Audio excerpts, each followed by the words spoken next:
C'est dur. C'est dur, c'est dur, c'est dur, c'est dur. Bon, allez.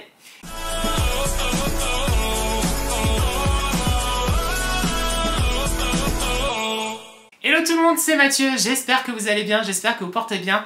Ça va faire très longtemps qu'on n'a plus fait d'histoire de crush sur la chaîne, donc... Et en plus, c'est pas n'importe quel crush, c'est THE crush pour moi. Dans ma vie, il y en a eu, on va dire, sur les doigts d'une main, des vrais crushs, parce que j'ai eu plein de petits crushs. Mais là, c'est THE crush, c'est le premier gros crush que j'ai eu dans ma vie. J'étais en 3e seconde, donc on y va, on perd pas de temps, c'est parti, let's go! Toujours avec beaucoup d'émotion, cette histoire-là, vraiment quand j'y repense, de temps en temps ça m'arrive d'y repenser et il y a beaucoup de liens affectifs parce que vous allez comprendre, il y a beaucoup de liens avec mon père qui est parti, vous le savez, et donc du coup, bah voilà. Comment ça s'est passé? Alors, j'étais en 3e, voilà, j'étais en 3e et pendant les vacances scolaires, mes parents décident qu'on aille en Suisse pour voir ma famille et notamment son meilleur ami. Son meilleur ami qui a des enfants et donc du coup, bah voilà, on allait faire connaissance avec son meilleur ami et puis bah, justement nous se présenter, tout ça. Et donc on y va, tout se passe bien, le voyage et tout, on est en plein mois, je crois que c'était février, donc il y avait beaucoup de neige, ma mère qui conduit c'était un peu galère, mais on arrive finalement dans les montagnes, c'était dans le Jura, côté suisse, voilà. Et donc on arrive, et là, il nous présente la famille, et dans la famille, il y a Gilles. Et Gilles... Alors, c'est pas le Gilles de la chaîne, celui qui commande. Non, non, non, c'est un autre Gilles. Voilà. Mais Gilles, ça a été le coup de foudre immédiat, ça a été les papillons dans le cœur, ça a été la totale, en fait, d'un coup. C'était très... c'est un truc que je pense que j'ai ressenti après quelques fois, mais là, c'était tellement fort, c'était tellement puissant que j'arrivais pas à l'expliquer, en fait. C'était fou. Et donc du coup, voilà, je rencontre, en plus de ça, vous allez rire, mais bon, j'étais dans ma phase Laurie, voilà, et donc du coup j'écoutais du Laurie, les chansons d'amour qu'elle faisait, tout ça, donc j'étais à fond dans mes écouteurs, en plus j'avais le lecteur CD, là, vous savez, à l'époque, avec les écouteurs, le casque et tout, donc j'écoutais ça, voilà. Et là, je vis un truc de fou, ce que je ressens, c'est comme dans les chansons de Laurie, c'était magnifique, voilà. Et donc la soirée se passe, et on restait 3 jours, je crois, quelque chose comme ça, chez eux. Et donc le premier soir, on mange, et pendant toute la soirée, en fait, il y a eu beaucoup de jeux de regard, il y a eu des mains qui se sont touchées, il y a eu des pieds qui se faisaient du pied, bon, tout ça et tout pendant tout le repas. Et déjà, mon Dieu, moi j'étais mais trop... ouf, voilà, c'était trop d'émotions, c'était beaucoup trop. Et vient la deuxième partie de la soirée où bah, les parents restent entre eux et nous, bah, on allait faire ensemble, quoi, passer notre soirée ensemble. Et là, Gilles propose qu'on aille regarder un film. On le sait, il y a des tonnes et des tonnes de films qui existent, d'accord? On est d'accord. Mais là, bah ça va. Pourquoi on regarde un film qui s'appelle Le Placard? Pourquoi? Pourquoi ce film-là en particulier? Il y a tellement d'autres films. Mais non, on regarde Le Placard. Bizarre quand même, hein. Le Placard, pour ceux qui savent pas, c'est un film, en fait, dans mes souvenirs, hein, quand on dit t'es dans le placard, ça veut dire que t'as pas fait ton coming out, voilà. Et donc du coup, c'est un rapport avec, bien sûr, voilà, les gays. Donc très très bizarre. Pendant tout le film, on était en mode à côté, côté, côté. C'est-à-dire que genre, il était assis, j'étais assis à côté de lui, voilà. Et très tactile, vraiment très tactile, on se tient un peu les mains, c'était un peu comme ça, mais sans rien dire, sans rien faire, c'était voilà, c'était naturel, voilà. Vient après donc la fin de cette soirée où ben, on doit aller se coucher. Et moi, bien sûr, j'avais qu'une envie, c'est de rester avec lui. Bah oui, forcément. Oh, j'étais fou amoureux déjà, alors que ça faisait même pas, je sais pas moi, un quart d'heure, 1 heure, non, un peu plus quand même, que je l'avais vu. Mais des fois, les coups de foudre, ça ne s'explique pas. Alors, j'ai mon chien qui veut monter, il va se calmer parce que sinon, ça va pas aller. Calme-toi, Auréo. Et donc, du coup, voilà, vient le fin de la soirée et malheureusement, on doit se quitter. Et moi, je vais donc dans ma chambre, lui, il reste dans sa chambre.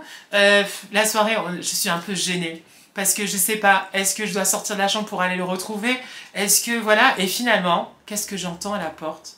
Toc, toc, toc. Et je dormais avec mon petit frère et ma petite soeur. Et là, je me dis, oh là là, c'est Gilles. C'est obligé, c'est Gilles. C'est obligé.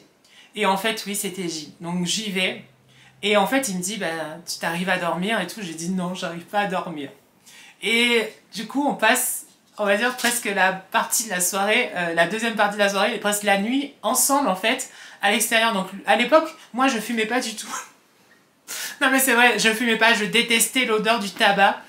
C'était un truc qui me répugnait comme c'est pas possible. Et lui, par contre, oui, il fumait. Donc du coup, on était dans c'est une maison en fait, un peu en pleine montagne avec de la neige. Le cadre était magnifique, hein, vraiment. Et puis, c'était une maison avec une grange et tout, c'était trop beau. Voilà, et grande maison, hein, vraiment. Et donc du coup, dans le côté grange, on va dire que bah, c'était un peu ouvert et tout. Donc on était là. Et on a passé la soirée, en fait, la deuxième partie de la nuit, presque la nuit, à parler de tout et de rien. Et on était super proches, on était collés, on était à côté, on était là, on n'arrêtait pas de se regarder et tout. Oh là là, mon Dieu. Et on va dire que s'il devait se passer un truc, il devait se passer le truc maintenant, là, à ce moment-là. Malheureusement, Mathieu, mais oui, trop timide, trop pas assez courageux, j'avais pas parlé du tout de mon homosexualité à personne, personne n'était au courant, c'était vraiment en mode secret. Mais au fond, je pense que lui avait senti. Et que moi, j'avais vu qu'il y avait un truc, mais j'osais rien faire. Donc lui, le fait que moi je faisais rien et que lui non plus ne faisait rien, ben voilà, on faisait rien tous les deux. Donc on était là et on parlait, mais c'était magnifique. Et vient le moment où, quand même où il faut aller se coucher et on n'a pas envie. Et du coup, malheureusement, eh ben, on est resté là, à un moment donné, à se regarder. Puis il y a eu ce petit moment suspendu. Vous savez, dans les Boys Love, j'en parle tout le temps de ce petit moment où tout peut se faire. Et en fait, là, c'est là. Et on sait pas. Et c'était ça. Et là, en fait, on se sépare. Moi, j'ai dans ma chambre. Lui, il va dans sa chambre. On va pour dormir finalement parce qu'il est super tard. Tôt le matin ou tard, voilà, le soir. Et j'arrive pas à dormir, bien sûr, j'arrive pas à dormir. Et c'était horrible. Le lendemain, je crois qu'on restait encore une journée. On a fait des balades, c'était magnifique. Franchement, il était avec nous, il est resté avec nous. Bon, il devait faire des trucs, donc il devait partir, mais après il revenait. Oh là, c'était magnifique, voilà. Et vient le dernier jour, du coup, avant de partir, je me dis que il faut que je lui dise, il faut que je fasse quelque chose, mais je ne savais pas quoi en fait. J'ai pris un papier, j'ai pris un stylo, j'ai mis mes écouteurs sur ma tête. Mais alors ça c'est un truc que je faisais avant, c'est-à-dire que quand j'écrivais, parce que j'écrivais beaucoup de poèmes à l'époque, et c'est vrai que je mettais en condition, vous voyez, je mettais de la musique, soit romantique, soit des trucs et tout. Et là, en fait, je mettais, voilà, ce que j'écoutais actuellement, c'était du Laurie, voilà. Donc je mettais du Laurie dans ma tête et tout, avec les écouteurs. Et là, j'ai écrit la lettre en disant, très romantique. Mais en fait, moi, c'était ça à l'époque. Avant, en fait, j'étais très fleur bleue, j'étais très romantique. J'étais comme dans un monde de licorne, de princesse, tout ça. Et Gilles, c'était mon prince. Vous voyez un petit peu le genre. C'était ça, voilà. J'étais comme ça. C'était en mode bisounours, quoi, un peu. Et c'est vrai que Laurie, allait super bien, parce que c'était un peu ça, le monde un peu, voilà, léger, voilà, mode love to love et tout. Voilà. Et donc, du coup, j'ai écrit la lettre, une belle lettre, déclaration d'amour, tout ce que vous voulez, hein. Je suis tombée amoureux de toi dès que je t'ai vu, tes yeux, voilà, ton regard, ton sourire, je suis tombée fou, bon, que des choses comme ça, voilà. Et le lendemain matin, on devait partir super tôt. Tellement tôt que finalement, en fait, on a vite pris le petit-déj et on est parti, en fait. Et lui, il dormait encore. Donc, j'ai glissé la lettre sous sa porte et on est parti. Le reste du séjour en Suisse, comment vous dire que je ne pensais qu'à Gilles. Mais bon, c'était comme ça, voilà, j'allais plus le revoir de toute façon parce que moi, après on repartait en France, lui il restait en Suisse, compliqué, voilà. Donc on s'en va, on repart en France. Et moi, je ne pense qu'à une chose, c'est à Gilles, je pleure. Comme c'est pas possible, j'écoute des chansons d'amour encore plus, je m'isole de tout, je suis pas bien. Et un jour, je me dis, tant qu'à faire, voilà, je vais demander à mon père, parce que dans ma tête, je suis en train de penser, il a ma lettre, ok, il a sûrement lu, il était en train de la lire, nanana, mais comment va-t-il répondre? Comment va-t-il me contacter? Est-ce qu'il a mon numéro? Est-ce qu'il a notre numéro? Parce qu'à l'époque, j'avais pas de portable. Mais est-ce qu'il a notre numéro? Est-ce qu'il a notre adresse? Tout ça, il fallait que je demande quand même. Donc je vais voir mon père et je lui dis, voilà papa, est-ce que tu as le numéro ou est-ce que la famille de Gilles a nos coordonnées, a nos... Oui. Donc il me dit, ben oui, pourquoi et tout. Et là, je pense que mon père avait senti, il avait vu que oui, bah oui, voilà, j'étais en mode love to love devant Gilles. Et que du coup, bah voilà, allait arriver le moment où bah, ça allait sortir. Où pour la première fois de ma vie, j'allais dire, oui, j'aime un garçon, il s'appelle Gilles. Et je suis fou amoureux de lui, je lui ai écrit une lettre. Et malheureusement, j'ai pas de réponse. Et là, il me dit, mais attends un peu quand même. Voilà, peut-être qu'il lui faut du temps, il lui faut que... Voilà. Et donc, du coup, j'attends. Mais j'attends combien de temps? C'est ça le truc. C'est que j'ai attendu, on va dire, jusqu'à maintenant, j'ai jamais eu de réponse. Voilà, pour tout vous dire. Voilà, j'ai jamais eu de réponse à cette lettre. Jamais de toute ma vie, à l'heure actuelle, je n'ai jamais de réponse. Je n'ai jamais eu de réponse à cette lettre. Je sais pas du tout, en fait, après coup, je me suis dit, est-ce que finalement, il a bien eu cette lettre? Et c'est ça la question. C'est-à-dire que je me pose la question si oui ou non, il a eu vraiment ma lettre. Je l'ai glissée sous sa porte. Mais est-ce que ses parents ne l'ont pas vue? Et dans ces cas-là, c'est ça en fait que moi, dans ma tête, je me suis dit, ses parents ont dû voir la lettre, ont dû la lire, ont dû voir qu'il y a un garçon qui est fou amoureux de leur fils. Et genre, il déclare son amour, tout ça, nanani, nanana. En plus, je parle en plus de cette soirée qu'on a passée tous les deux et tout, donc tout ça et tout, je le dis, voyez, et je lui ai dit, j'aurais dû t'embrasser, que des trucs comme ça en plus, voilà, imaginez le truc. Donc je pense que peut-être, il a jamais eu la lettre. Et c'est ce que je me dis. En débriefant tout ça, en débriefant toute cette histoire, je me dis que oui, il aurait pu se passer un truc à ce moment-là.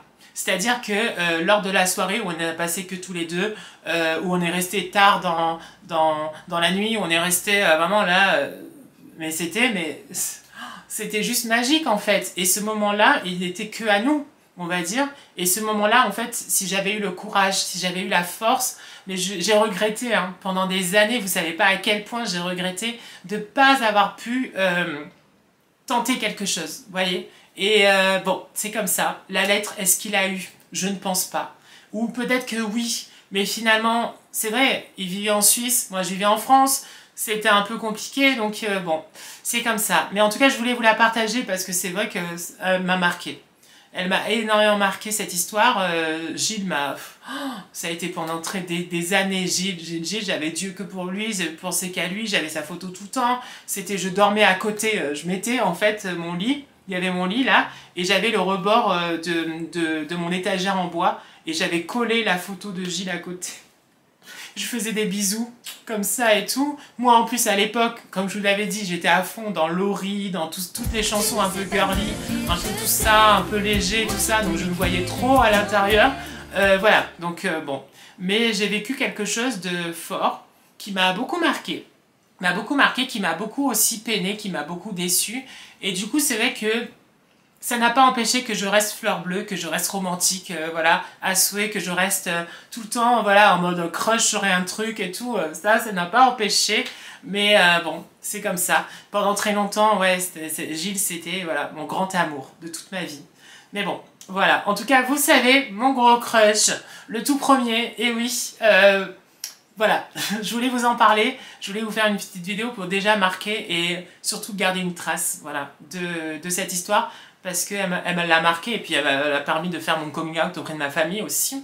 Donc Gilles, bien sûr, toute ma famille le sait, ma mère, mon père, bien sûr, le savait, ma petite sœur aussi, Gilles, voilà. Et puis bah, mon frère, par contre, lui, je pense qu'il était un peu à l'ouest, qu'il n'était pas du tout dans ça, donc voilà.